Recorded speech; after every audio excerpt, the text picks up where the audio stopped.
Ladies and gentlemen, boys and girls, welcome back to the Cherry Pickers Podcast, a podcast where we talk all things hockey. My name is Zach, aka Zoo, and I'm joined here with my co-host Brody. How's it going, everybody? We apologize for the lack of content recently, but we got a lot of news for you today, and it should be a good one. I'm excited to get right on into her.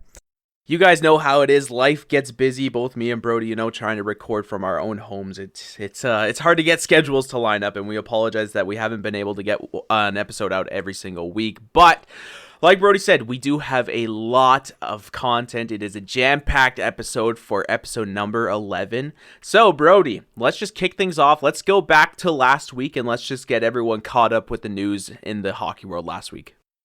Yeah, we got to start off with some tough news. Last week we heard that Guy Lafleur, the Montreal Canadiens legend, passed away at the age of 70. It was really unfortunate news. He was an icon of the Montreal Canadiens. He was a stable mark of that franchise for a lot of years. And just your thoughts on the passing of Guy Lafleur.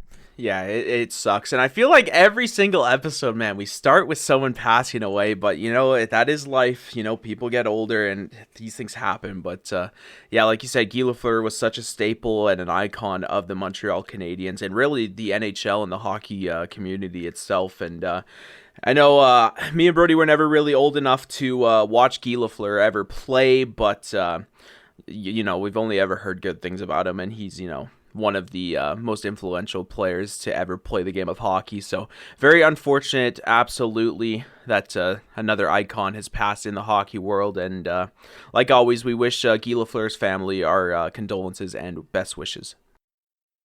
Yeah, and first Mike Bossy and now Guy Lafleur. That's two hockey legends just gone just like that. It's really tough to see, and it's very unfortunate. Mm-hmm. Okay, well, we're gonna try and kick it off with some more positive news now. Yeah, we got a lot of news from last week and this week as well. We're gonna start it off about the Florida Panthers, though.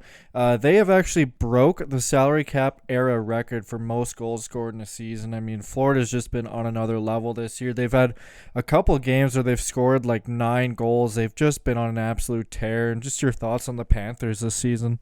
I love it, man. I'm a Panthers fan as well. They're my second favorite team in the league, and it's so nice to see, especially after last season where they had such good success, and especially throughout the mid-2000s and even the early 2010s where, Florida was such a very, sub-mediocre team, and now to see their success rising up, and they're a wagon, man. They're a very, very good team, and adding players like Claude Giroux and adding Ben Sherratt and adding these guys with playoff experience is only going to help that Florida team go deeper in the playoffs.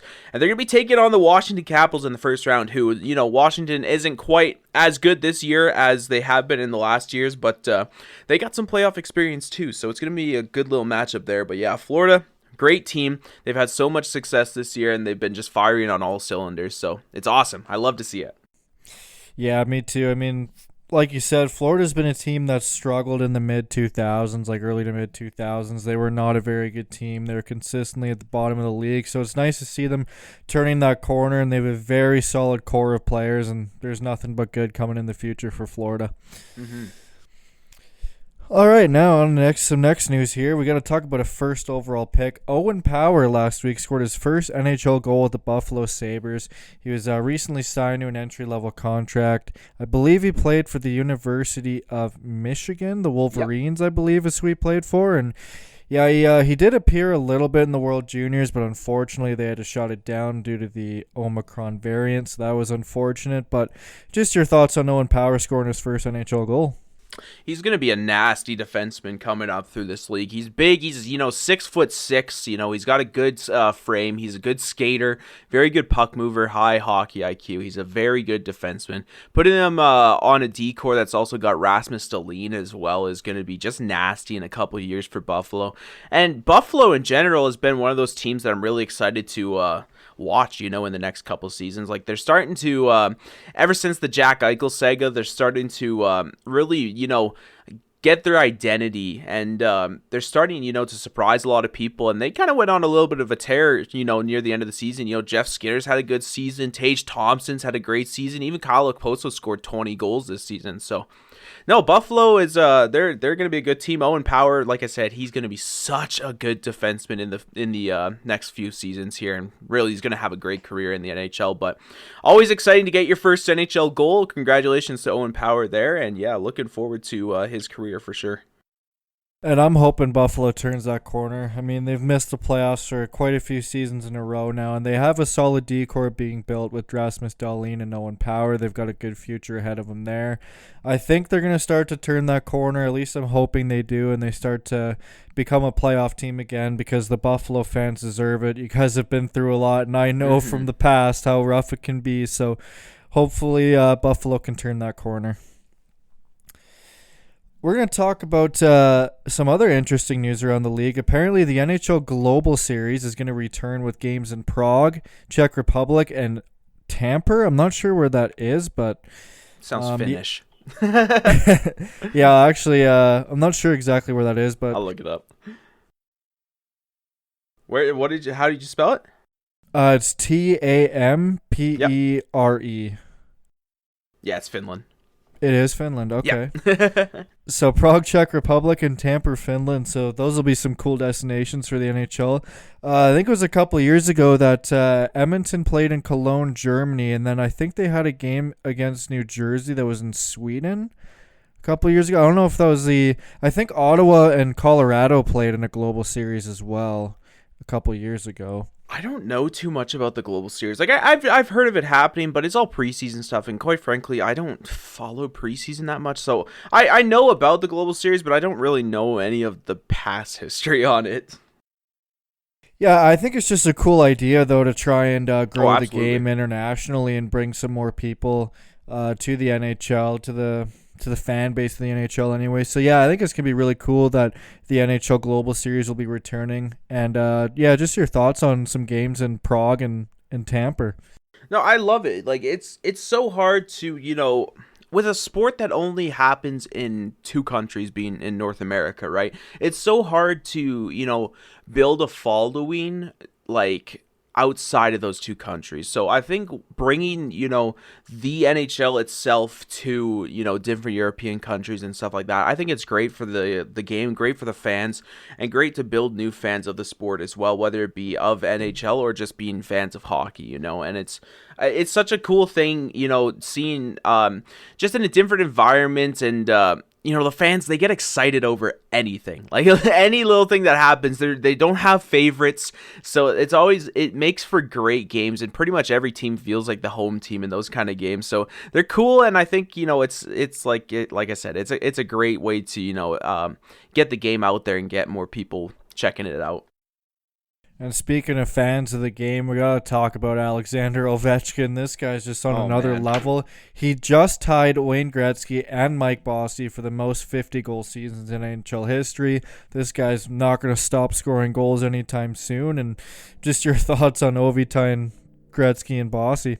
I think he's going to get one more, honestly. I truly believe that he could. Like we said, he's, 36, 37 years old right now, and he is not slowing down by any means necessary. He is just, like we've said before, he is the best pure goal scorer of our generation, and yeah, no, there's no doubt in my mind that he can pass that record. And you watch Ovechkin on and off the ice, and you just see how involved in the game he is and how excited he is to be playing the game. And that's really the big thing, is that you're not going to become a successful player in the NHL if you don't love the sport that you play, So seeing Ovechkin, how, I wouldn't say dramatic, but how emotional he gets with the game, whether it be happy or sad emotions. Like, he's always so involved and he's so into the game, and it's stuff like that just creates legends, So Ovi, best goal scorer of our generation. I think he can pass, Bossy and Gretzky there, but yeah, that's awesome to see. Yeah, I mean, Ovechkin's had an unbelievable career, and I'm more than confident that he's going to pass Gordie Howe in goals next year. Like, he's only, 20 to 30 off of him. Yeah. I'm not sure exactly where Ovi's sitting right now, but Gordie Howe's at 801, and Ovi's easily going to pass that next year. And then I don't see any reason why he couldn't catch Gretzky as long as he stays healthy. And yeah, he's just had a fantastic career, and I mean, I hope he gets the record himself for most 50-goal seasons, because I mean, I don't see why he couldn't. I mean, he's just on another level, and there's no reason why his goal scoring would slow down. So Exactly. yeah, just hoping for all the best for Alexander Ovechkin going forward. Yeah, absolutely. We got to talk about some more records here. We got to talk about a defenseman from the Colorado Avalanche, and that is Cale Makar. He broke the Avalanche record for points by a defenseman this season. This guy is just ridiculous, and he's on another level, that's for sure. And we got to talk about Cale Makar. Man, he's every single episode, I swear, we talk about Cale Makar, but every single episode he seems to amaze me more and more. And this man, he's so young, but he looks experienced on that blue line, and he's such a threat anytime he's on the ice. But once again, it's one of those situations where he loves the game and he has fun playing it. And I was actually watching the Spit and Chicklets podcast where they had Wayne Gretzky on, and Wayne Gretzky was talking a little bit about Cale Makar as well, and he was just saying that players nowadays, they have that freedom and just that creativity to pull off some stuff that wouldn't even been, thought of back in the 80s and 90s. And Cale Makar is just a prime example of that, where he's, with how good his skating is and his stick handling and puck protection, like he's not afraid to try things out there, and he's so skilled and talented to pull these things off. And every single night, it seems like he's just a human highlight reel. Like, he's pulling stuff off. And yeah, Cale Makar, man, he is going to be the best defenseman of our generation, hands down. Yeah, like, this guy's a phenomenal player. I remember watching the highlights of a goal he scored against Chicago where there was a player that was attacking, or he was on Cale Makar, and he just spun around him like nothing, and then he made a move on, I think it was Fleury at the time when he was with Chicago, and then he just went backhand top shelf like nothing. Like, this guy's a phenomenal player, and he's going to be a generational defenseman for years to come, and he's more than likely going to win a Stanley Cup with Colorado at some point in his career, because this guy is next level. Maybe this year, man, maybe. Could be the year. We'll have to wait and see, but yeah, like I said, this guy is just on another level, and he's going to be a generational player for years to come. Mm-hmm. We got to talk about some other records. We're going to talk about your Flames for a minute here. Johnny Gaudreau, he just notched the most even strength points in a season since Jaromir Jagr in 1995-96. Their whole line this year, Gaudreau, Lindholm, Tkachuk, has been on another level. I believe they were leading the league in plus minus, so they were up there or something, yeah. So they've been having a great season, and just your thoughts on Johnny Gaudreau this year. Well, I think, Johnny Gaudreau's always had that skill set, and he's always been such a talented hockey player. But realistically, when it comes to the Flames, I think it's just about how much they've bought into Daryl Sutter's program. Like, Daryl Sutter has turned this team around into, such a fringe team that's, first round exit, and turned them into an absolute wagon. And I think that, the top line between Gaudreau, Lindholm, and Tkachuk is just a product of, Daryl Sutter's program. Like, these guys, they connect so well on the ice, and realistically, the Flames power play, it's good, but like lately, it's definitely been on a decline, and they've been trying different things around, but consistently, night after night, it's been, that top line has just been taking it to other teams' first pair defense, and Hanifin and Anderson on our first pair has really helped out. Gaudreau, Lindholm, and Tkachuk as well, because Anderson has not been afraid to step into play. He's been, he hasn't scored a lot this year, but he's gotten a ton of assists, and Hanifin's really bought into his game as really a good two-way defender, but more defensively than anything. He's been very good defensively this year. So I just think, the success belongs to, Daryl Sutter and the program that Daryl Sutter has put out for his team to, buy into. I really think that's what it comes down to. Yeah, like, Daryl Sutter is a phenomenal coach. I mean, he won 2 Stanley Cups with the LA Kings, and he's really changed Calgary for the better this year, because last year, they didn't do nearly as good as they should have, at least I thought anyway. Yeah. And he's just really brought in a system that seemed to work for Calgary, and he's definitely in the running for the Jack Adams this year, in my opinion. He's going to be the winner, 100%. Yeah, like, he's really turned that team around from, like you said, like a fringe playoff team that would be out in the first round to a team that's going to be a good contender this year in the playoffs, and it wouldn't surprise me if they had a deep run. So yeah, he's definitely brought in a system that seemed to work for Calgary and has brought out the production in Johnny Gaudreau. Mm-hmm. We got to talk about one more player that has set a franchise record, and that is Kirill Kaprizov. He just set the Minnesota Wild's franchise record with 43 goals this year. He just broke Marian Gabourik's previous record of 42 goals. This guy is a phenomenal player. You know, he's speedy, he's got a lot of skill, and he definitely brings a lot of intangibles to Minnesota, and he's going to be a big part of their playoff run. Just your thoughts on Kirill Kaprizov. You know, it's funny you bring up Marian Gaborik as well, because Kaprizov's definitely a player that I compare to a Marian Gaborik quite a bit. Like, whenever, you know, you're in like an offensive pickle in a sense, and you need, you know, to get out of it, and you need to get, you know, goals on the board, like, you got to look to Kaprizov. He is such an offensive weapon. His defensive game it's okay, but it's, you know, it's not the best in the league, but his offense makes up for it. He's an absolute lethal weapon in the offensive zone. He's always got his eyes up. He's always looking for passes, and that line with Hartman and Zuccarello has just been electric this year for the Wild. And yeah, it's definitely deserving. Kaprizov, he's got a wicked shot, and he's such a fun player to watch, and definitely going to be fun to watch in the playoffs too. But yeah, awesome on Kaprizov to see him pass that or set that franchise record for sure. I still remember when Kaprizov signed his extension, and Drew Doughty was like, that seems like a little much for somebody who's barely joined the league. I think Drew Doughty's probably eating his words now, because Kaprizov he's a phenomenal player, and I could see him going on a run with Minnesota this year. We'll just have to wait and see on that one. That one's going to be interesting because, like, Minnesota's going to be playing St. Louis in the first round. And we're gonna get to talking about the playoffs this year, but yeah, I just want to say that playoff series, it's going to suck for one of those teams, man. Like, St. Louis and Minnesota are such good teams this year, and one of them has to go home, so that's going to suck. We got to talk about one more thing from the Minnesota Wild here, and that is Marc-Andre Fleury. He is not retiring. He's going to play another season, and personally, I like the decision. I like Marc-Andre Fleury as a goalie. He recently won the Vezina not too long ago. I think he's still got a lot of game left, so it's nice to see him coming back for another season, and just your thoughts on Fleury. I like Fleury. I always have liked Fleury as a goalie.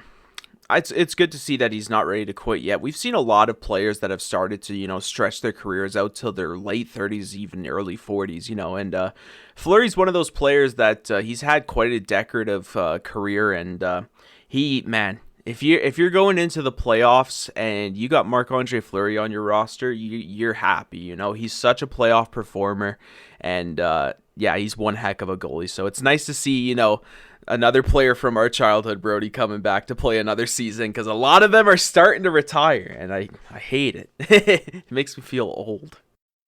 If I'm not mistaken, I think Fleury is third all time in goalie wins. I think so. I think he is. I think he's behind just Brodeur and Patrick Waugh. I mean, he's been around for a long time. I believe he was the first overall pick in the 2003 draft. He's won 3 Stanley Cups at the Pittsburgh Penguins. He's had a very good career, and it's nice to see him coming back. And like Zach said, it's scary seeing all the players that we grew up with starting to get older on the back nine of their career, and it just makes us realize how old we are now as well. So it's nice to see Fleury coming back for another year, though. Yeah, Fleury is only 31 wins behind Patrick Waugh for second there in all-time goalie wins, and he's played 90 less games than Patrick Waugh. So there is a pretty good chance that he could actually pass him and take number 2 behind Martin Brodeur. He definitely could next year. Wouldn't be surprised. Because you said, he's 31 behind, so he just has to have like a 30-plus win year, and I don't see why he couldn't get that. And he's played 90 less games than Patrick Waugh, so he already has a better win percentage than Patty Waugh does. But, Brody, if you're going into these playoffs as Minnesota, who are you starting? Are you starting Marc-Andre Fleury, or are you starting Cam Talbot? I would start Fleury, because I feel like he has more playoff experience than Cam Talbot has, and he knows what it takes to win. I mean, that's just my opinion. But, I mean, when you got Fleury and Talbot, you could run both of them, honestly. You really could. Like the only reason I'm asking this is because other than tonight where Fleury, had a very good performance against the Colorado Avalanche, he ended up getting the win and he had 1 goal and 28 shots, which is pretty good. But the only reason I ask this is because Fleury recently really hasn't been all that good. Like I'm just pulling up his last few games here. So not including the Colorado game. Lost to Arizona. He had 4 goals against on 25, so an 840 save percentage. An 840 save percentage against Nashville, an 893 against Seattle, an 867 against San Jose. Like, he hasn't been all too great lately. And then if you take a look at Cam Talbot has been pretty dang good lately. A 939 against the Flames. He had a shutout against Montreal. 964 against Edmonton. Like, Cam Talbot's been kind of on a roll too, but that's the thing is, like, you bring in these 2 goalies, and I think it's really, like, it's in a good situation for Minnesota where they can kind of just ride the hot hand, but I think, like, you got to take a look back at Marc-Andre Fleury. Like, any team that Fleury's been on going into the playoffs has gone deep, right? So I think I agree with you. I think you start Fleury, but I don't think you overlook Talbot too much either. No, you definitely don't. I mean, I was just basing my opinion off of like how his career Playoff is as success, a whole. yeah. I mean, I don't really follow Minnesota that much, so I didn't Yeah. really know what their stats were looking like recently. My opinion Yeah. was just based on overall career. So, Mhm.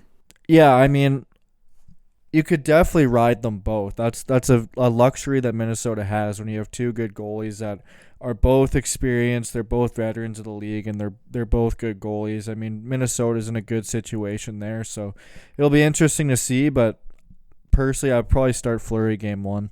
Yeah, I think he gets the nod for game 1 as well. All right, well, we're going to start to talk about international hockey. There's a little bit of news there. Starting off, we got Tom Renney. He's retiring as Hockey Canada CEO. For those of you who do not know who Tom Renney is, he used to coach the New York Rangers. I believe it was in roughly like the mid-2000s that he was coaching the Rangers. He also coached the Edmonton Oilers during the very start of their rebuild. And ever since then, he's moved on to international hockey. He's been involved in the Canada World Championships. He's been involved with the World Junior Championships as well. He's a very well-known figure in the world of hockey. And just your thoughts on Tom Renney. Yeah, it's interesting. I didn't really expect that news to come out that he was stepping down as CEO, but yeah, Tom Renney's done a ton of incredible stuff for the sport of hockey, and yeah, it kind of caught me off guard. It's going to be interesting to see, who comes in to replace him as Hockey Canada's CEO. But obviously, if you know anything about hockey and you know about international hockey, Canada's kind of been a wagon, ever since international hockey began. So, nevertheless, Tom Renney, like I said, has done wonderful things for Hockey Canada. And yeah, I guess I'm just kind of excited to see who kind of steps into his role there. Yeah, it'll be interesting to see. I mean, I don't really know a whole heck of a lot of figures on the international side. I feel like it's going to be somebody really well known in hockey. There's no question there. But yeah, I personally could not tell you who's going to replace him. So Yeah. it'll be interesting to see. We'll keep tabs on that one for sure. We're going to talk about another interesting news. Claude Julien, he's going to coach Canada at the World Championship, and Shane Doan has been named the GM of the World Championship team. Claude Julien's a very respected coach. He won a Stanley Cup with the Boston Bruins in 2011. I believe that's his only Stanley Cup as a coach. I'm not 100% sure, though. I know he coached the Montreal Canadiens in the early 2000s, as well as the last couple seasons before Dominique Ducharme took over. He's a very well-qualified coach. He's been involved in Team Canada at the Olympics. He was there in 2010 and 2014, I think. So he's definitely a good pick to be the coach of Team Canada at the World Championships. And just your thoughts on Claude Julien. Yeah, like you said, Claude Julien, he's a very well-respected coach, had quite the heck of a career as a coach in the NHL, and yeah, that's a very good selection for Canada for the Worlds, and Shane Doan as well, man. I love Shane Doan. He's such a great person. He was a great player for the Phoenix and Arizona Coyotes as well, and that's gonna be interesting. I'm really excited to see what happens as Shane Doan is general manager, but. Yeah, like you said, Claude Julien, yeah, respected career, very good head coach, and yeah, excited for that as well, for sure. I think Shane Doan was pretty underrated when he played. I mean, he played in a market that wasn't really well known with Arizona, and he had a great career there. I mean, he was a really solid player, and he was pretty good for Team Canada internationally as well, so it's nice to see him named the GM of the team. Mm-hmm. We got one last news about the international play, and that is the World Juniors. They've been rescheduled for August 9th to 20th in Edmonton. It'll be nice to see it come back, and yeah, it'll be a lot of fun, and hopefully Team Canada can end up getting the gold. And just your thoughts on the World Juniors being played in the summer this year. I was hoping you didn't ask about my opinion, because quite frankly, my opinion's a little controversial, but I'm a little pissed off in a sense where I've been following the World Juniors since I'd say about 2003, 2004, and always been a fan of it. It doesn't matter where the tournament takes place. If it's taking place, in a European country and, puck drops at 3, 4 in the morning, I'll be awake 3, 4 in the morning ready to watch, any game. And always been such a fan of the World Juniors, and finally got the chance to go in 2020, and we all know what happened in 2020, and then the same thing happened again in 2021. So then when they get rescheduled again, they announced that they're not going to be in Red Deer this year, and they're only going to be in Edmonton. And it's just really frustrating personally to finally have the chance to see the tournament live after being such a fan and following in it for, almost like at least 15 years, and getting, the chance to watch it live getting taken away from me. And now, tickets are super expensive, and then travel as well up to Edmonton and stuff, and it's really frustrating, and it just kind of pisses me off that Red Deer never really got the good opportunity to host it properly. And I think honestly Red Deer would be a really good host city for it, because they have the good ice surfaces, they have the Centrium, and they have the new on the college campus that they just built as well. They have a new ice surface there where the Red Deer college teams play, and I think they'd be a really good city to host the World Juniors, and it's just really unfortunate that they never got a fair chance to host it. So I don't know, I'm a little annoyed. That's my personal opinion, but I don't speak for everyone, but yeah, that's just my opinion on the World Juniors. I guess, my opinion is, if they brought the World Juniors back, they should have just kept it how it was originally. I mean, I think Group A played in Edmonton and Group B played in Red Deer, if I'm not mistaken. Yeah. I think that's how they did it. Mm-hmm. So, I mean, if you're going to bring it back, I mean, I think they should have just done the same thing. I mean, they should have just had the tournament in Red Deer for Pool B, had the tournament in Pool A for Edmonton, just get everything back the same way it was and just have that same experience of the World Juniors. That's just my thoughts on it, because like you said, for everybody who had tickets in Red Deer, now all of a sudden you got to go to Edmonton if even you got the tickets back or whatever. So it's just a whole kerfuffle there, and I just think it should have just gone back to the way it was and not change things up and just have it strictly in Edmonton. But yeah, that's just my personal opinion on that. No, I agree with that 100%, and I really love your use of the word kerfuffle there. All right, let's move on, Brody. All right, we're going to go back to the current news now. We're on this week's news. We got a lot of stuff to talk about. The Florida Panthers, they claimed their first President's Trophy in franchise history. You love to see it. Personally, I love it. I mean, Florida's been a team that struggled in the early to mid 2000s, like we said, and now to see them turning around the corner and just dominating this year, I love to see them get their first President's Trophy. Just your thoughts on the Florida Panthers? Yeah, it's awesome to see them get their first President's Trophy for sure. I think that even if Florida wasn't going to get it, I still feel like a team probably in the East, in that Atlantic Division there, was going to get it regardless. But no, like we've said, we talked about Florida this episode, and yeah, it's just awesome to see that they've turned it around and become such a wagon and such a good team. And yeah.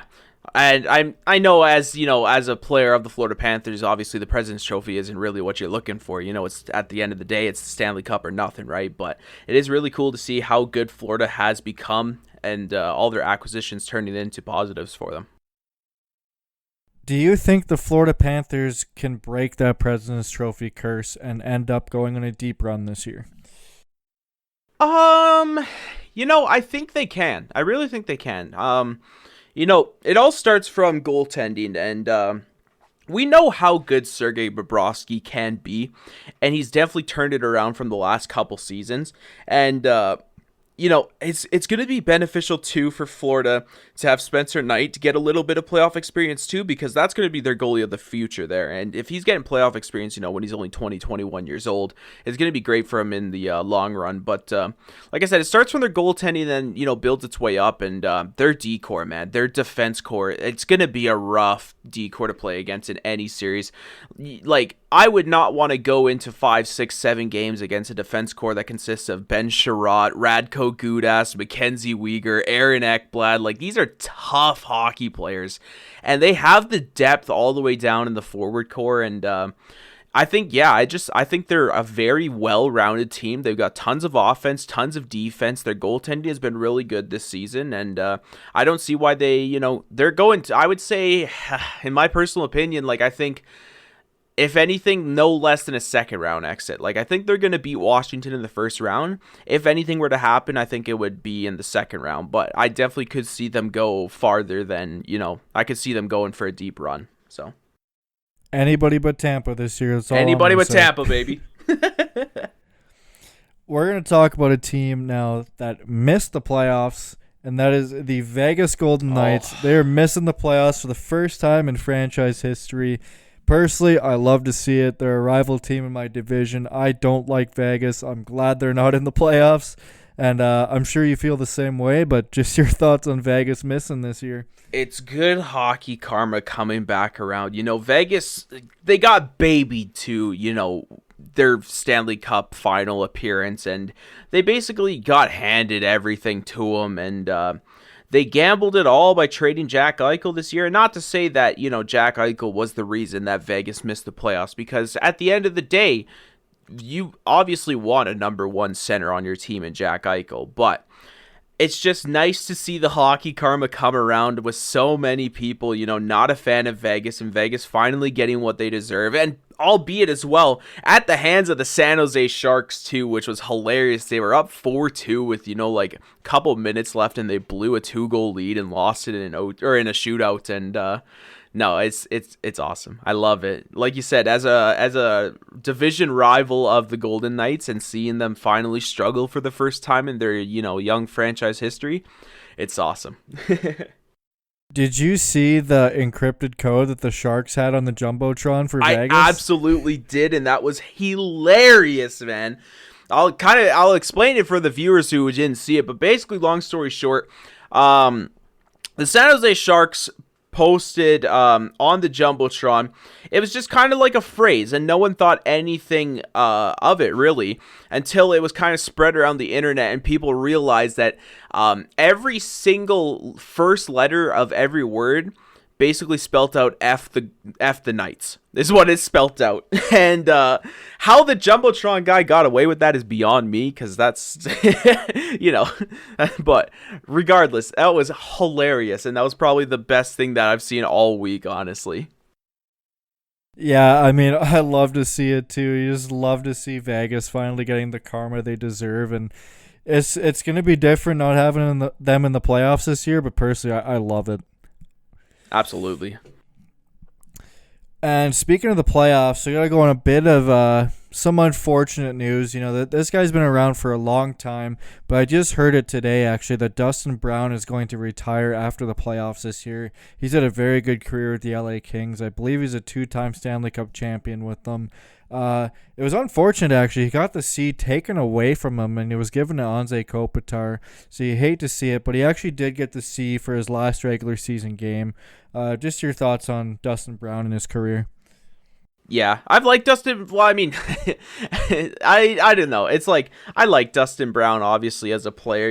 He's one of those, grit and grind players. He reminds me of, like kind of like a Corey Perry-esque, but maybe a little bit less of a nuisance than Corey Perry. But regardless, Dustin Brown, huge leader in that LA Kings locker room. That's the only team he's ever played for in his lengthy career, and he's won cups with them. And, it sucks, like we've said, to see, so many players from our childhood, starting to retire, and it's unfortunate, but they've had such a great career, and they're just gonna hang it up and call it as it is, and all the best to them. Like, it's like I said, he's going to enjoy the rest of his life, with all the money he's made. And it's been, a good career for Dustin Brown, and he's got the cup rings to show for it. So. Yeah, we got to talk about another one too, and that is Ryan Getzlaf. He's going to be retiring from the Ducks, and this was another player from Zach and my childhood, and he's had a fantastic career. He won a Stanley Cup in 2007. He's won a World Junior gold medal. He's won Olympic gold medals. He's just had a really, really solid career that not a lot of people have really talked about, but Getzlaf was a solid player. And personally, during the 2017 playoffs, I hated Getzlaf. He was a pest for the Oilers, and he was a Oiler killer for a lot of his career. He's a fantastic player. Just your thoughts on Ryan Getzlaf?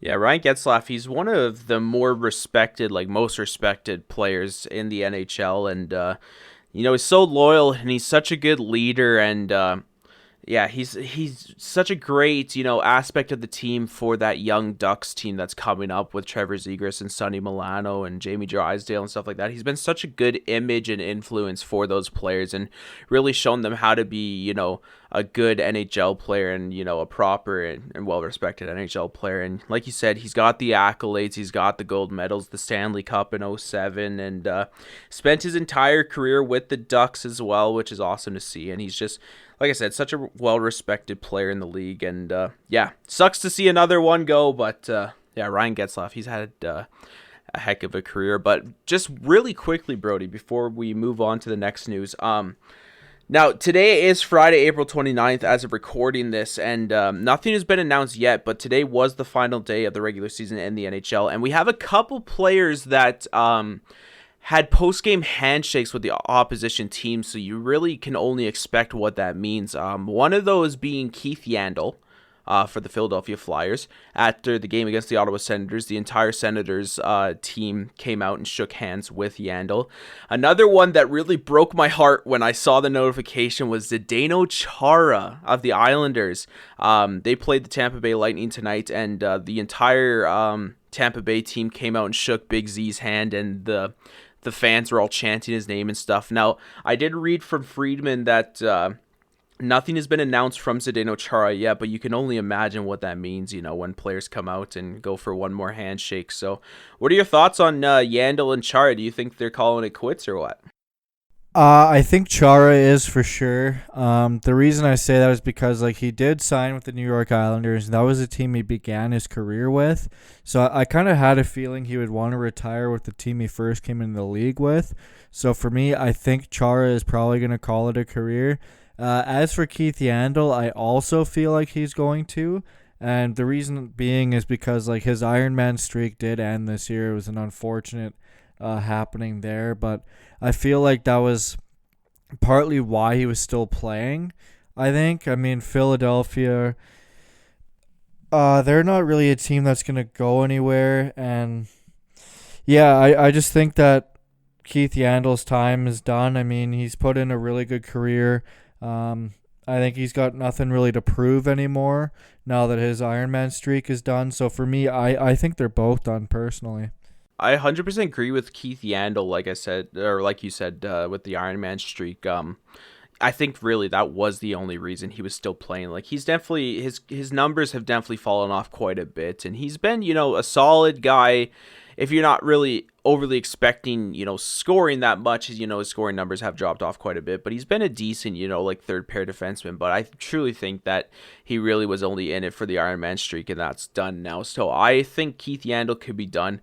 I don't know about Big Z though. That's the thing, is that the Islanders, they're such a fringe team as well, and they could make the, the playoffs as a bottom seed next year. They could miss the playoffs next year, but Big Z is in such good shape, and I know he's already, 45 or something like that, but he's in very good shape, and I don't see why he couldn't go a couple more years, especially if he wanted to go for one more cup run. But it would be fitting for him to, call it quits with the team that he started his career with the Islanders. But like I said, nothing official has been announced yet, but it just makes you wonder, with these players going out and getting handshakes from the opposition team, you got to assume something's up, right? So, but we'll keep tabs on that. We'll definitely make sure to make note of it whenever anything's announced. But carry on, Brody, with the news from this week.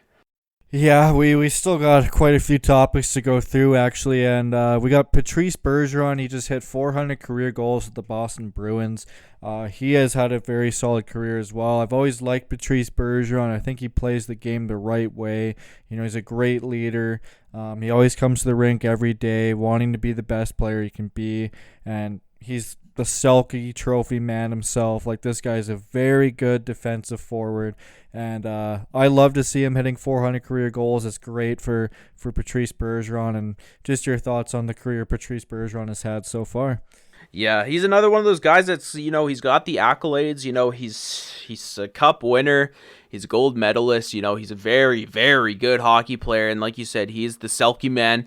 The best two-way forward our league, the NHL has ever seen. And it's awesome, to see a guy like that hit 400 career goals, because that just means that, his career isn't necessarily dedicated to strictly defense. Like, he does have that offensive upside to him as well. And, yeah, it's awesome to see Patrice Bergeron score 400 goals. He's been such a great hockey player, and he's always referenced, like, whenever a centerman's coming up in the draft, and they show any signs of a two-way game, it's, oh, he looks like Patrice Bergeron out there. So you're doing something right as Patrice Bergeron if every prospect is getting compared to you. But nevertheless, yeah, that's awesome to see for Patrice Bergeron hitting that 400 goal mark, and hopefully get some playoff success too this year. We'll see. And speaking of doing the right things, we got to talk about two teams that earlier in the year that they brought in some players that have really helped their team, and that being the Edmonton Oilers and the New York Rangers.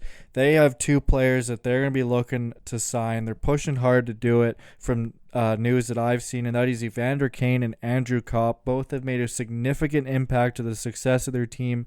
And your thoughts on the Rangers and the Oilers trying to re-sign these guys?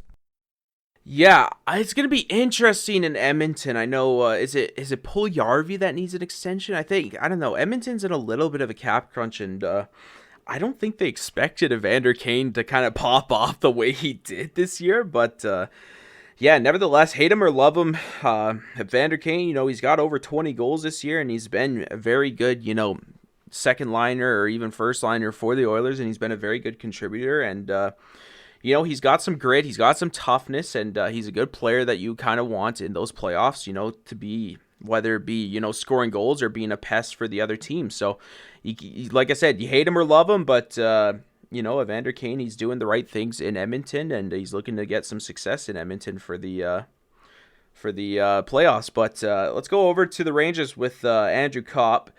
I love Andrew Kopp's game, by the way. I'm a huge fan of Andrew Kopp. This year he's got 53 points in 72 games, 21 goals. And the biggest thing about Andrew Kopp as well is that he is a penalty kill machine. And he's, as ironic as it is, I'm going to compare him to Patrice Bergeron, but he's very Patrice Bergeron-esque, where he's got that offensive upside, but man, you love to have him on your team as a defensive forward. And he's a face-off man. He's over 50% on the draws this year, and like I said, penalty kill specialist, and that's definitely something that the Rangers needed to bring in. Especially, they've had the success in the season, but everyone's talked about the lack of depth on their offense, especially centers and stuff like that. And bringing in a guy like Andrew Kopp not only brings you goal scoring, but brings you defensive game as well. So yeah, two guys right there. Evander Kane and Andrew Kopp, both very good forwards that have been having very good seasons and also looking for success in the playoffs. Yeah, both teams are definitely going to have an interesting summer ahead, because the Rangers, I believe Ryan Strome is a UFA as well. And then on the Oilers side, Yamamoto, Puljujarvi, Kane, and Ryan McLeod all need new contracts. So that's going to be a pretty hectic offseason in terms of contracts for both of those teams. All right, now we're going to talk more about the Montreal Canadiens. They are hosting the draft lottery this year, which is on May 10th, and they also have the best draft lottery odds to get that first overall pick. And wouldn't that be something if they had the first overall pick while it's being hosted at the Bell Center this year? Yeah, it would be, absolutely. Montreal fans are so dedicated to their team, and they're definitely diehard fans, and I think, like you said, yeah, it would be something. Montreal, it's the first team in NHL history to compete in the Stanley Cup final and then be last place in the league the following year. So Montreal fans have definitely gone through quite a bit, and they haven't really had a lot of playoff success minus that Stanley Cup final appearance last year. And, having good news like that, if they were to win the draft lottery and pick first overall, that'd be such a blessing for them. But realistically, if we're talking draft this year, I don't think you can really go wrong. Even if you don't get, Shane Wright at number 1, there's still a lot of good players that are available in the top 10, top 15, even top 20. So I know my personal favorite player coming out of the draft this year is Brad Lambert out of Finland. And a lot of places, a lot of people and a lot of scouts and stuff, they only have him listed at like number 10 or something. And I think he could easily go top 5. So there's a lot of deep players. But like you said, it would be something else for Montreal to get that first overall pick, especially in the Bell Center. Could you imagine, though, if Montreal did get that first overall pick and they had a line of like Nick Suzuki, Shane Wright, and Cole Caulfield? I mean, I know the positions don't necessarily align there, but I think that would be a pretty deadly center core for them to have like Nick Suzuki, Shane Wright down the middle, Cole Caulfield on the wing. Like, they've got a good young team ahead of them, and if they could get the first overall pick, that would only add to their rebuild going forward. All right, we got 4 last topics to go over, and then we can start getting into our playoff predictions. And don't worry, Leafs fans, we did not forget about you. We're going to talk about Austin Matthews. He's the first player since 2011-12 and only the 3rd player in the salary cap era to score 60 goals in a season. This guy is on a complete another level. They're talking about him being the Hart favorite. What are your thoughts on Austin Matthews and the seasons he's had so far? I definitely think he is the Hart favorite. I don't see why he wouldn't win it. You look at the other people, and actually I saw a post from the NHL's Twitter page, and they said that Austin Matthews was number 1 in the race. It was between Matthews, Huberdeau, McDavid number 3, and then Shesterkin at 4. And I don't agree with the order of that, but I agree with Matthews being number 1. And yeah, it's hard to argue, when the guy's got 60 goals on the season. He's such a producer in the offensive zone. He's a big reason why the Toronto Maple Leafs are such a weapon in the offensive zone. And he plays a very good game for the Leafs. He's definitely a leader on and off the ice. And he's got to win the Hart, in my opinion. Yeah, I mean, he's had a fantastic season for sure. And I mean, we got to talk about another player, too, that I feel is kind of getting overlooked a little bit in terms of the Hart rankings. That is Roman Josi. I mean, he's the first defenseman that's hit 90 points in a season since 1993-94. And I mean, the Hart Trophy, the way it's supposed to be, or what the description of the award is the player that's the most valuable to his team, and not necessarily like how many points they might put up. And to me, I feel like if Roman Josi's not having the season he's had, I don't know if Nashville is even in the playoffs. But I mean, Roman Josi is another player that I think should be in consideration for the Hart. And just your thoughts on Roman Josi and the season he's had as well. Yeah, I agree with you on that. Like you said, the definition is that the player is the most valuable to their team. Like you said, it is not based on the MVP in the league. That is the Ted Lindsay Award, which is the MVP of the league. The most valuable to their team. And yeah, it's between, for me personally, it'd be between either Roman Josi, Austin Matthews, or Igor Shesterkin. But you can make the same argument with Igor Shesterkin as you can with Roman Josi, and they've both been so valuable to their team. And without those two players on their respective team, I don't know if they get in the playoffs. So I totally agree with you there. I think Roman Josi has definitely been overlooked when it comes to the Hart Trophy, and I think that should be relooked at, honestly. It should be. I mean, I wouldn't necessarily say quietly putting up 90 points, but I mean, he's having a phenomenal season. He's not even really getting looked at for the Hart Trophy, just because I feel like, this is my personal opinion anyway, I feel like a lot of the voters now are kind of getting the Hart and the Ted Lindsay a little bit mixed up. I mean, it seems like the last few winners of the Hart Trophy have also been the players that have put up the most points offensively. So I don't know. It just seems like there's a bit of a discrepancy between what the award description is and the players that actually end up winning the Hart. But I don't know. That's just kind of my own opinion. I could be wrong, but that's just That's just what I feel.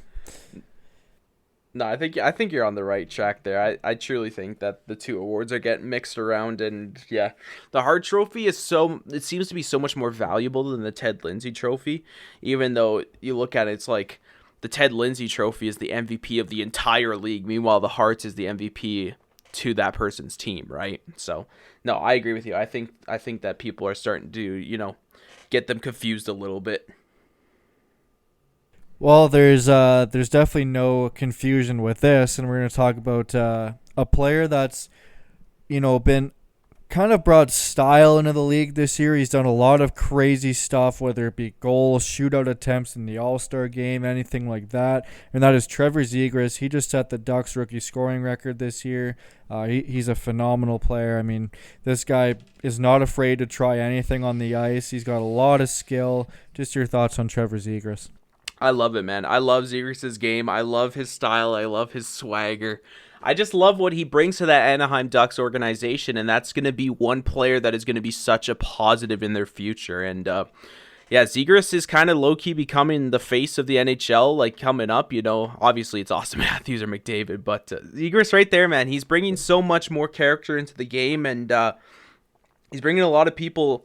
He's bringing a lot of bold opinions, I guess, in a sense, where a lot of people don't like what he's bringing to the game, but a lot of people do. And regardless of that, it's, sparking conversation and getting more knowledge about the league. And I actually put a $3 bet down on Zegras winning the Calder. Even though I think Mo Seider is going to win it, I still put a $3 bet down on it just because, Zegras is so babied by the NHL. Like, the NHL loves Zegras and what he's doing for the game, and I wouldn't be surprised, honestly. But I love Zegras' game. I love his style. And, yeah, what a great pickup for the Anaheim Ducks.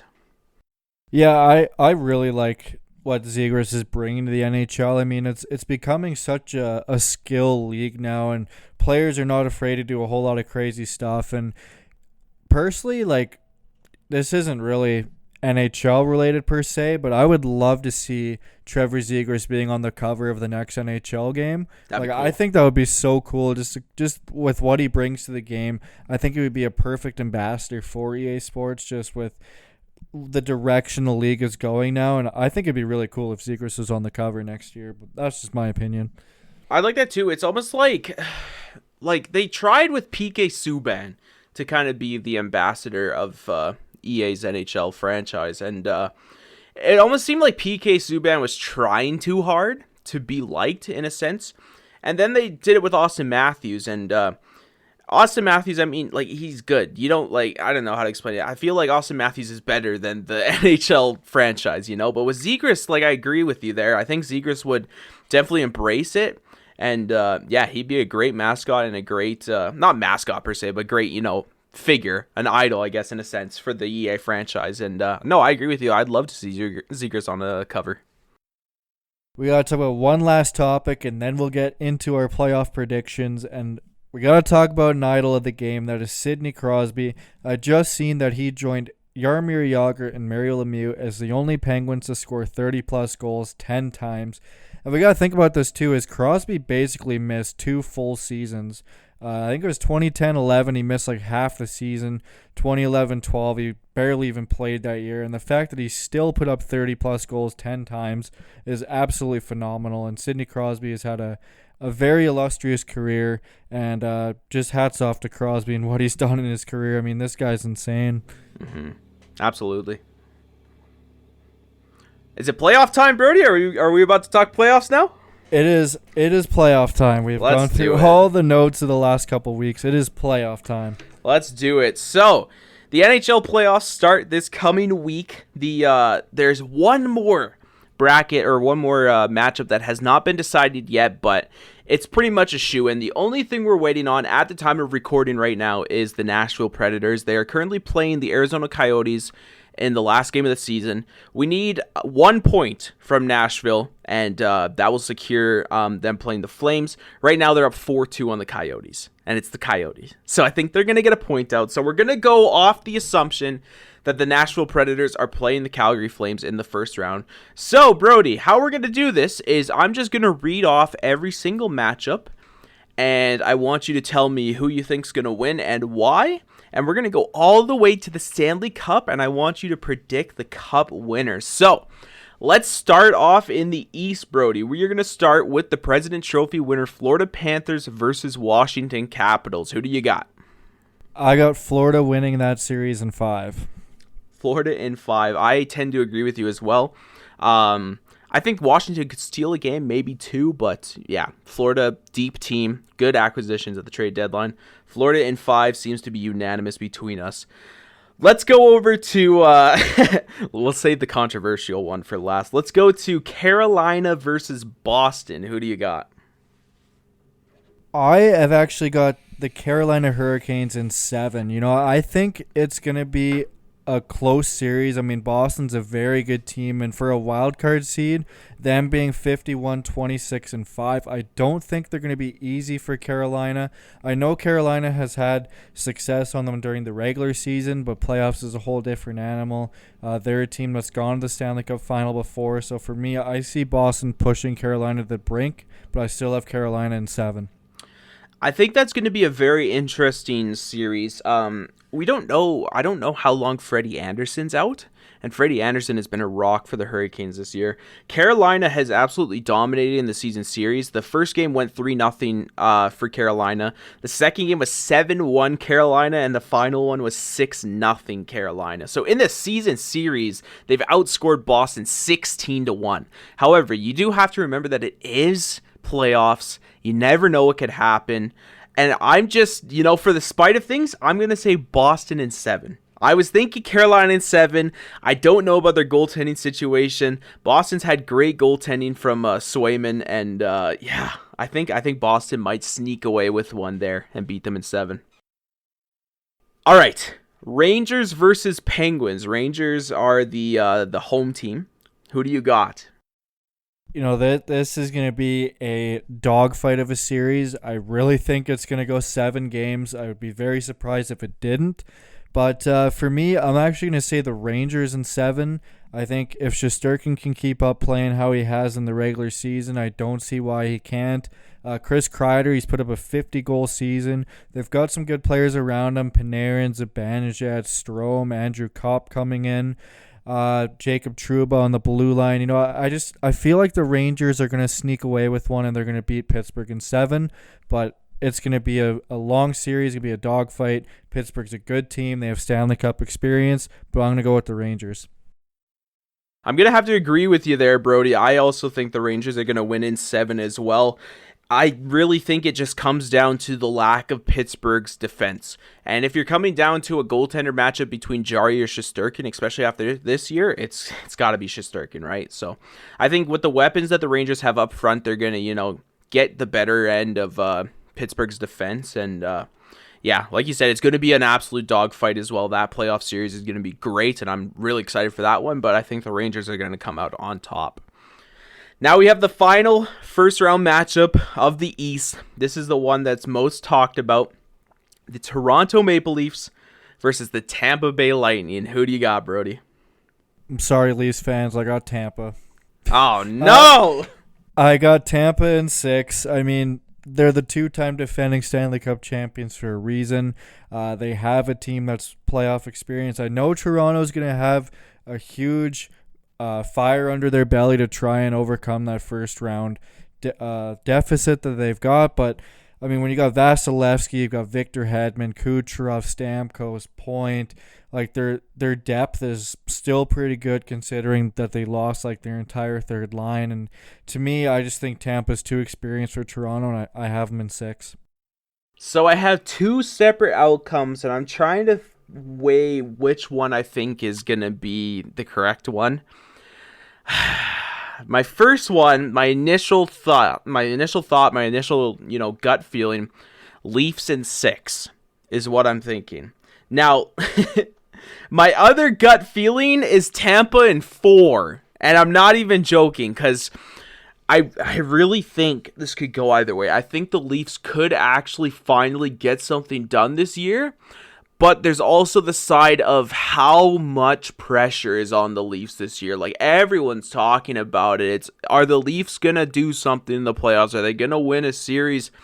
And that could really fold a team quickly with how much pressure and how much the media is on the Leafs. So, like I said, I don't know. Like, it's so tough. Like, I want to say the Leafs can actually do it this year, but if you fold under that pressure, especially against the 2-time Cup winners, and it could be an easy sweep for Tampa. So, I think, Brody, just for the spite of things, I'm going to say Tampa in 4.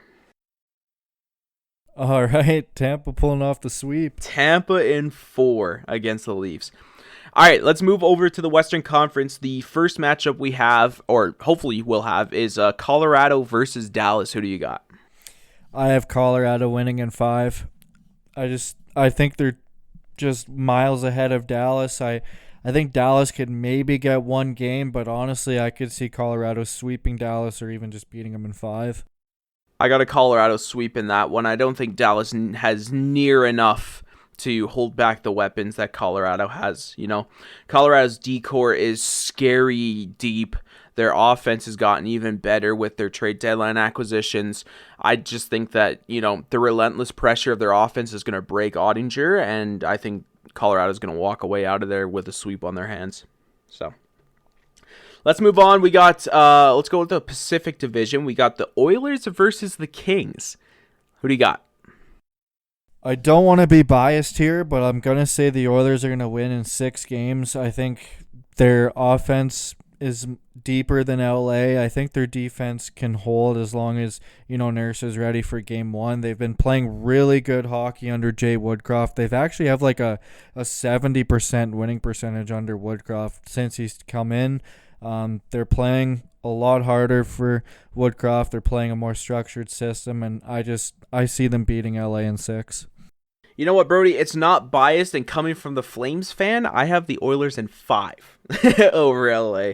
I like you said, they're just deeper. They've been playing so good under Woodcroft, but I really think that the deepness of the Oilers' offense is going to absolutely destroy that LA's weak D-core, especially if they're going to be out Drew Doughty. And I hate to say it for Dustin Brown's sake, but I think LA is going to be walking away pretty early in this playoffs. So let's move on to the Central Division second matchup. Now, this is going to be a big one. These are 2 teams that have a lot of points, and they're very good teams. We got the Minnesota Wild versus the St. Louis Blues. Who do you got? I have Minnesota in 7, and the only reason I'm taking them over the Blues in 7 is because I just think their tandem of Fleury and Talbot is a strong tandem. They're a good team. They play a really structured system, and for me, it's going to be a really close series. Like, it sucks that one of these teams has got to go home in the first round because they're both deserving to go further than that. But for me, I just think Minnesota, but I could even see St. Louis, but I'm just going to say Minnesota in 7. I personally want Minnesota to win in 7, so I'm going to say Minnesota in 7. However, St. Louis has swept the season series, all 3 games, but 2 of those games did go to overtime with St. Louis winning. So, like you said, it really could go either way, and it is the playoffs. You never know what's going to happen. I really do like the goaltending tandem of Fleury and Talbot more than Binnington and Husso. And I don't know, Minnesota's on a different level this year. And don't get me wrong, St. Louis is a very good team. They're very deep. They're very well-rounded. But I love Minnesota's style of play, and I love how they've been performing this year. And I'm going to take Minnesota in 7 as well. All right, and last but not least, in the Western Conference, we got the Calgary Flames versus the Nashville Predators. Who do you got, Brody? I have Calgary winning in 6 games. I think Calgary is a deeper team, both offensively, defensively, and their goaltending is really good. They've played very well under Daryl Sutter this year. But for me, I just think Nashville does have that ability to steal a game or 2. I mean, they got a very solid team themselves. They've got a great goalie in UC Saros, a legitimate number 1 like franchise defenseman in Roman Josi. Philip Forsberg, Matt Duchene are having great seasons as well. I think they're going to get a couple games on Calgary, but I think Calgary's still going to win in 6. I got Calgary in 7 in this one. Now, I know it's kind of weird because Calgary is, the second best team in the Western Conference this year, and Nashville the wild card team. Taking a look at the season series, Nashville has won 2 out of the 3, and all 3 games were won by 1 goal. That third game that they played, the most recent game Calgary and Nashville played, it was such a rough and just hard-nosed and just exciting, adrenaline-pumping game.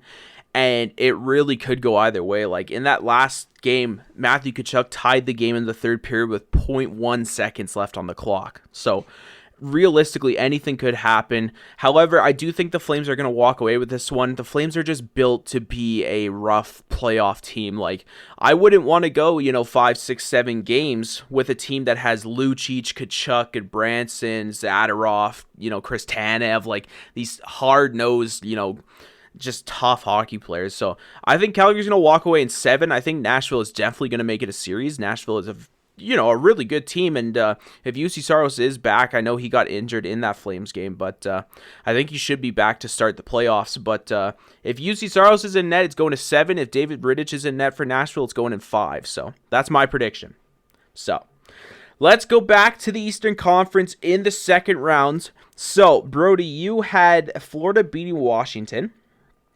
I'm just trying to see how this would line up here real quick. So it would be... You had Florida, Tampa, Carolina, and Rangers, correct?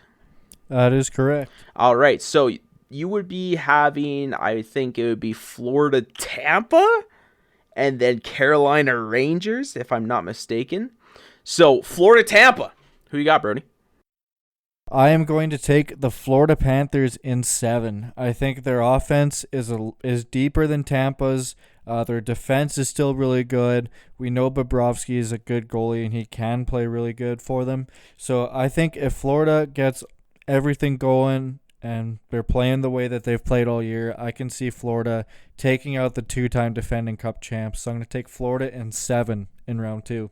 So I would also have Florida versus Tampa in round 2, and I think Florida would take it in 6. I think that's just my opinion. I think if Florida gets the ball rolling, I think they can jump over Tampa, and especially if Toronto takes Tampa deep, Tampa's going to be a little more worn out, and Florida, man, they fire on all cylinders. They're go, and they're one heck of a team to contain. So I agree with you on Florida. I think they're going to take them in 6.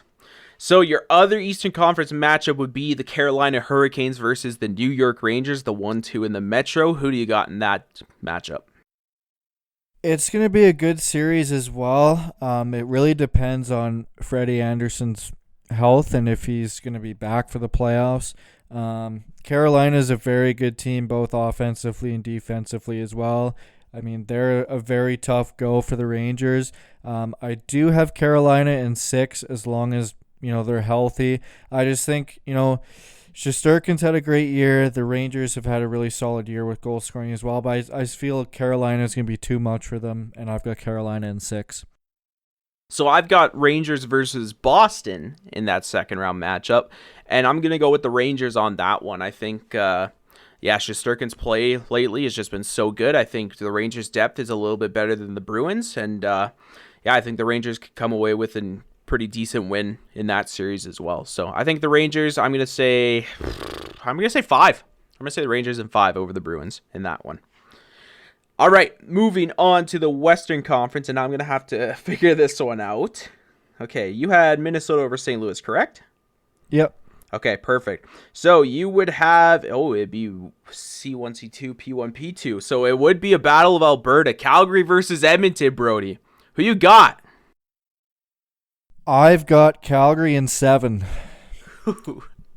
I think it's going to be a really solid series between those two teams. I wouldn't be surprised if there was a fight every game, honestly. It's going to be a very physical series. It's going to be a tough series. Both teams are going to play with a lot of passion, a lot of fire. But to me, I just think overall Calgary's goaltending is going to be the factor. I don't know how Mike Smith or Mikko Koskinen are going to last over a playoff run. Yes, the Oilers have been playing a lot better under Jay Woodcroft, but to me, I just think Calgary's had more success over Edmonton during the season series, and for me, I just think Calgary's going to take it in 7. I agree 100% with you there. I got Calgary in 7 as well. The Oilers, it's a tough one. It's scary for being a Flames or Oilers fan. I mean, that rivalry is just insane, and like Brody said, there's probably going to be a fight every single game. I just think Calgary is just more of a playoff built team. I just think their goaltending is a little bit more solid. Their decor is a little more bigger, solid. The offense, they're comparable. Both offenses are comparable. You got the top line of the Flames. You got Leon and Connor for the Oilers. So Calgary definitely has had, the upper hand during the, this season series, but I don't know. I think that series for sure, if I were to put any money on a series going to 7 games, it would honestly be that one. But I think Calgary just jumps on Edmonton just a little bit more, and they take it in 7 there. So then we got Colorado and Minnesota, Brody. Who do you got in that series? I've got Colorado in 6. I just think Colorado from top to bottom is a much deeper team than Minnesota, and I just have Colorado winning in 6. All right, here's my my first, ball buster of this prediction. I've got Minnesota in 7. I have got Minnesota in 7 over the Colorado Avalanche. I love the Minnesota Wild style of game this year. They've surprised everyone with how good they've been. Their chemistry has been unreal. Their decor actually has been very solid, especially adding Jacob Middleton. And that goalie tandem. I like Darcy Kemper, I like Pavel Francouz, but I just think Fleury Talbot, they're going to be the reason that Minnesota goes on such a deep run. And I'm going to say Minnesota over Colorado in 7. Fair enough. All right, so your Eastern Conference final, Brody. Florida versus the Hurricanes. Who do you got? Oh, this is a tough one to pick. I mean, both of these teams are very solid teams. I think both could go on deep runs this year. For me, oh man, this is gonna be a tough one to pick. But I'm actually gonna say the Carolina Hurricanes in 7. Ooh. And the reason I say Carolina in 7 over Florida is just, I think it's the President's Trophy curse for a reason. I just feel like the expectations on Florida are going to be super high. I don't see it really getting them, but I don't know. For me, I feel like that President's Trophy curse is a thing. So I'm going to take Carolina in 7 over Florida.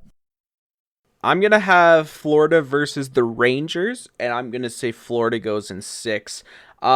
I'm going to disagree with your point, actually. I really don't feel that the pressure is that high for Florida. Yes, we know they're the President's Trophy winners, but Florida hasn't seen a lot of success lately. This is their only, their second time in quite a few years making the playoffs, and, they played the Stanley Cup champions and soon to be this, the 2-time Cup champions in the first round. So I really don't think Florida has had, that much pressure on them to perform. And with how well their team has been built, I see that, Florida all around, I find, except for goaltending, is a better, constructed team than the Rangers. But I feel like, Florida's relentless offensive pressure is going to find a way to solve Shesterkin. And I think the Florida Panthers are going to take the Rangers in 6. Okay, let's move on to the Western Conference Final. So, Brody, you got Colorado versus Calgary. This is very, anticipated conference final matchup. Who do you got? I've got the Colorado Avalanche in 7. What a series that would be. I think that series is going to be a very good series. I mean, both teams are very deep from top to bottom. I feel like Colorado's offensive firepower with Nathan McKinnon, Nazem Kadri behind him. Landeskog's supposed to be healthy, coming back for the playoffs. Mikko Rantanen, we know how dominant that line can be. And their defense, Bowen Byram, Cale Makar, he's going to be a huge factor in that series. They got Josh Manson, Devon Taves. I just think it's going to come to depth. And for me, I just think Colorado's depth is slightly better. So I'm going to say Colorado in 7. Yeah, that's not a bad prediction at all. Being a Flames fan, I'm petrified of playing Colorado. Anytime we play Colorado, it's just bad news for us. But my Western Conference final would be Minnesota versus Calgary. And it's going to sound a little biased as well, but once again, I think Calgary is such a well-built team for the playoffs. And I'm going to say Calgary beats Minnesota in 7. Like I said, I've spoken so highly about the Minnesota Wild. I love, how they play. And their goaltending tandem is fantastic. But, Calgary is just there with under Daryl Sutter. He's got the experience in the playoffs. He's won the Stanley Cups. They play such a hard-nosed game. And you got to remember that in the playoffs, the whistles kind of get put away by the refs. They don't call as many penalties. And having a, gritty team is always an advantage, especially come playoff time. So I don't know. I think Calgary's just better built for the postseason. I think Calgary's going to get the better end of Minnesota in 7. So here it is, Brody. You got the Stanley Cup final being the Carolina Hurricanes versus the Colorado Avalanche. Who's winning the cup? I have got Colorado winning the cup. I think in the regular season, they've had the success on Carolina in the season series, I believe.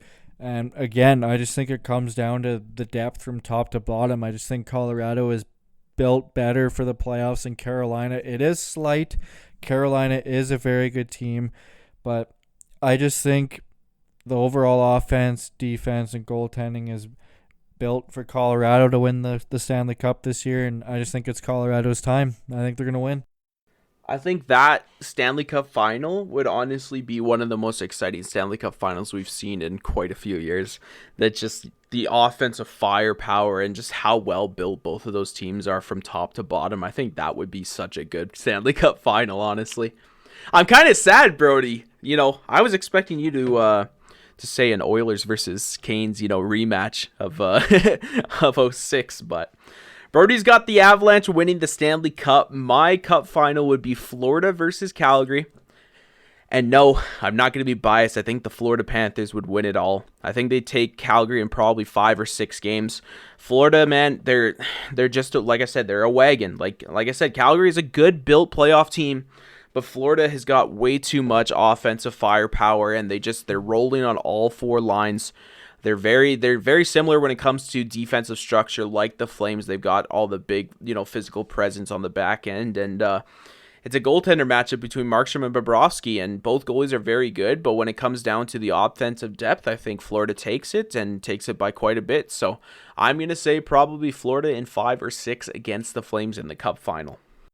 I gotta mention one thing real quick that I thought was actually really funny. Now that I realize this. I took my second favorite team to win the cup, and you took your second favorite team to win the cup. I didn't even think about that, yeah. We didn't even choose our favorite team to win the cup. We chose our second favorite team. So if you want to call us out for bias, there it is right there. We are not biased. It's our second favorite team. No, that actually is pretty funny. But those would be good cup finals, too. Like, you got Carolina, Colorado, and I got Calgary, Florida. Those would both be really good cup finals, but yeah, it's the playoffs, man. You never know what's going to happen. For all we know, we're going to have a freaking LA versus Washington Cup final. Like, who knows? I also would like to mention, Brody, and I know, like, at the time of, the viewers listening to this, they're already going to know the final score. But right now, at the end of the second, it's 4-3 Nashville. So Arizona scored 3 straight. Nashville only needs to get 1 point to play the Flames in the first round. But if they lose in regulation, they're playing Colorado. So that's just something to point out. But we're going to have to keep tabs on that tonight. But I think that about does it. This has been a long episode, but that's what we get for missing our weekly upload. So once again, we apologize for that. We'll try and make good for, trying to get an episode every single week. Like you said, it is hard. We both, have our own life schedules, so it's hard to plan things and get everything lined up. But if there is any updates on the podcast, make sure to check out our Twitter at TCP_show. We make sure to update you guys on any news that's happening with the podcast or just anything really in the hockey world. So is there anything else you'd like to say before we bid adieu? I'm excited for Monday, man. First game of the Stanley Cup playoffs. Oh, it's going to be awesome. I'm looking forward to it as well. All right. Well, that about does it for episode number 11 of the Cherry Pickers podcast. We appreciate you all for tuning in to the show. Our podcast is available on all podcast platforms, whether it be Spotify Podcasts, Apple Podcasts, Google Podcasts, or YouTube. Make sure to check out our show's Twitter for any updates on the podcast itself at TCP_show. Make sure to check out Brody's Twitter as well at Brodog_. That is BRODDOG_. Also check out my Twitter as well at YaBoyZoo. YABOYZUU. We appreciate you all for tuning in to the Cherry Pickers podcast. Take care.